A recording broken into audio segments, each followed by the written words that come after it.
Hi అండి. ఈ యొక్క మొక్కను ఒకసారి మీరు చూడండి. ఇది మా కుండీలో లేచింది. దీన్ని పప్పు కూర అని అంటారు. ఇది నాకు కూడా తెలీదు. అయితే గూగుల్లో సెర్చ్ చేశాను. చేస్తే దీనికి పప్పు కూర అని అంటారని తెలిసింది.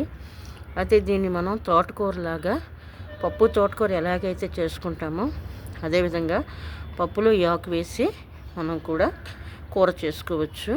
అయితే దీని విత్తనాలు చూడండి, తోటకూర విత్తనాలలాగే ఉన్నాయి దీని విత్తనాలు. ఆకు చూడండి, ఇది ఆకు ఎలా ఉందో వెరైటీగా ఉంది. అయితే ఈ కిందన ఈ విత్తనాలు రాలి కొన్ని చిన్న చిన్న మొక్కలు లేచాయండి. చూడండి, ఇది కానీ ఈ మొక్క మీరు ఎక్కడైనా చూసినట్లయితే కామెంట్స్లో దీన్ని ఇంకొక పేరు ఏదైనా ఉంటే కామెంట్స్లో తెలియజేయండి. Thank you for watching.